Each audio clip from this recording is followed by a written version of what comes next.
ত্রিপুরা কেন্দ্রীয় বিশ্ববিদ্যালয়ের পর এবার এমবিবি বিশ্ববিদ্যালয় এবং বিশ্ববিদ্যালয় পরিচালিত 2023 সালের পরীক্ষার ফলাফল প্রকাশ হতেই বিশেষ করে কলা বিভাগের ফলাফল নিয়ে বিস্তর অভিযোগ করতে শুরু করেছে। পড়ুয়াদের তরফে দাবি করা হচ্ছে যে তাদের নাম সেখানে ভুল রয়েছে, কলেজের নাম ভুল রয়েছে এবং নম্বর অধিকাংশ ক্ষেত্রে 0 দেখানো হয়েছে।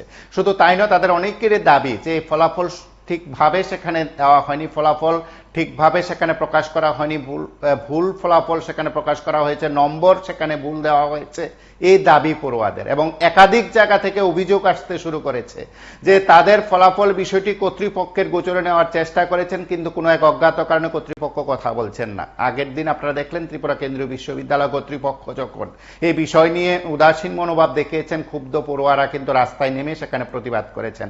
আজ কিন্তু আরো একবার উত্তাল হলো রাজ্যের অন্যতম শিক্ষা প্রতিষ্ঠান এমবিবি কলেজ চত্বর এবং সেখানে এমবিবি বিশ্ববিদ্যালয়ের সামনে মূল ফটকের সামনে পড়ুয়ারা রাস্তা অবরোধ করেন। তারা রাস্তা অবরোধ কর্মসূচি সংগঠিত করে তারা তাদের বক্তব্যের কথা জানিয়েছেন।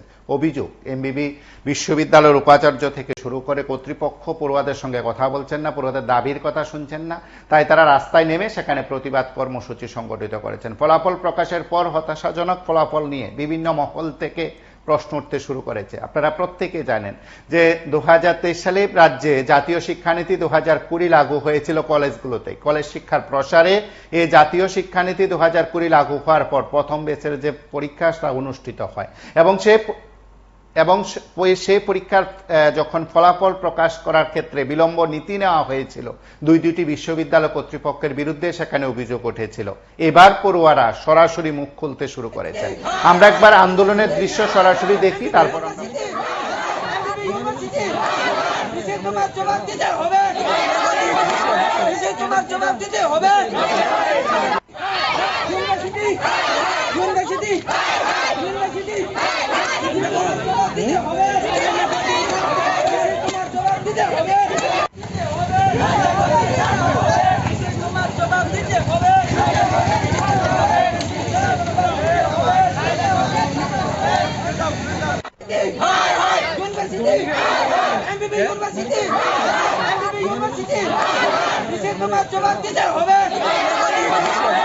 তোমার জবাব দিতে হবে।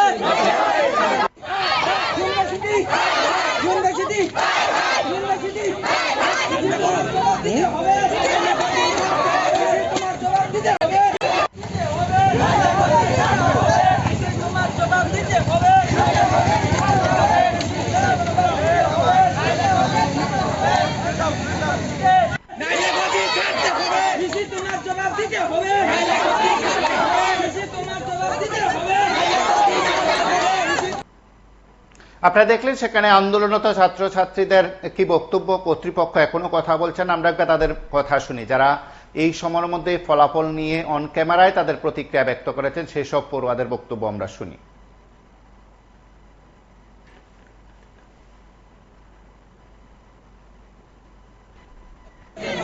আমরা তো মানে ফার্স্ট সেমিস্টার এক্সাম দিছি, তাহলে ফার্স্ট সেমিস্টার এক্সাম লেজার না দিয়ে আমরা অ্যাডমিশন লয়ে লইছি সেকেন্ড সেমিস্টারে।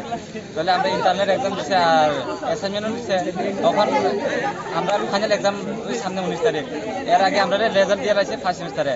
তখন অর্ধেক মানুষ ফেল, আর মানে ফেলই বেশি, ফার্স্ট কম হই, ফেলই বেশি। তাহলে এটার জন্য আমরা মানে ব্যাক আয়োগ ঠিক আছে, ফেল খরচ কিরে কলেজে তো ফেলের মানে কোনো কুয়েশন নাই, মানে ব্যাক আয়োগ ঠিক আছে, ফেল খরচ কিরে। এটা আমরা কথা কইতে চাইছে, হ্যাঁ কথা কইতে দিছে না, ওই গাছ তারা মানে কিছু রেসপন্স দিতেছে না। কার লগে কথা কইতেছিল?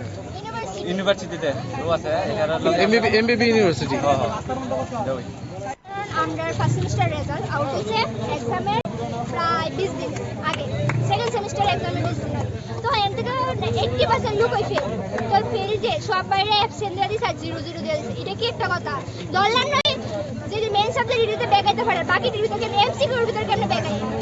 তো আমরা করতে পারি তার প্রিয় দায়িত্ব যে এটা কেন ব্যাগাইছে আমরা উত্তর দিত, আর তারা আমরা দিয়ে বলতে আমরা এবার পাস করে দিতে হইতো, কারণ পাস করে যাবে, কারণ আমরা 19 তারিখ এক্সাম, আমরা এক্সাম দিতে হইব। আমরা কি তখন আবার যাবো ফার্স্ট সেমিস্টারে পড়তাম? আমরা এক্সামে আচ্ছা, কি দেখা করছিল তোমরা? না, আমরা যাবো দিতে না, তারা গেট লাগাই। আপনারা শুনলেন পড়ুয়াদের কি বক্তব্য, এবং তার আগেও কিন্তু তারা বিভিন্ন মাধ্যমে এই বিষয়গুলো উত্থাপন করেছেন। এবার কিন্তু বিভিন্ন কলেজের পঠন পাঠন পড়াশোনা ইত্যাদি নিয়ে যখন নানা দিক থেকে আলোচনা চর্চা চলছে, ঠিক তার আগে কিন্তু ফলাফল প্রকাশ নিয়ে বিভিন্ন মহল থেকে উদ্বেগ প্রকাশ করা হয়েছে। কার্যত ফলাফল প্রকাশে এই উদ্বেগ আরো বড় আকার নিয়েছে। আপনারা ত্রিপুরা কেন্দ্রীয় বিশ্ববিদ্যালয়ের পাশাপাশি এমবিবি বিশ্ববিদ্যালয় পরিচালিত কলেজগুলোর 2023 সালের ফলাফল প্রকাশ নিয়ে নানা দিক থেকে অভিযোগ অভিমত রয়েছে। আমরা আশা করব কর্তৃপক্ষ সরাসরি সংবাদ মাধ্যমের মুখোমুখি হয়ে প্রতিক্রিয়া ব্যক্ত করলে বোধ হয় যে প্রশ্ন কিংবা যে সমস্যার কথা, যে কথা নানা দিক থেকে উঠে আসছে, যে সমালোচনায় বলা যেতে পারে সরব হচ্ছেন বিভিন্ন মহল, সেদিক থেকে বোধ হয় রাজ্যের আপামর ছাত্রছাত্রীদের পাশাপাশি রাজ্যবাসীর কাছে বোধ হয় কর্তৃপক্ষের বক্তব্য পৌঁছে যাওয়া দরকার। আপনারা সঙ্গে থাকুন, দেখতে থাকুন PB24।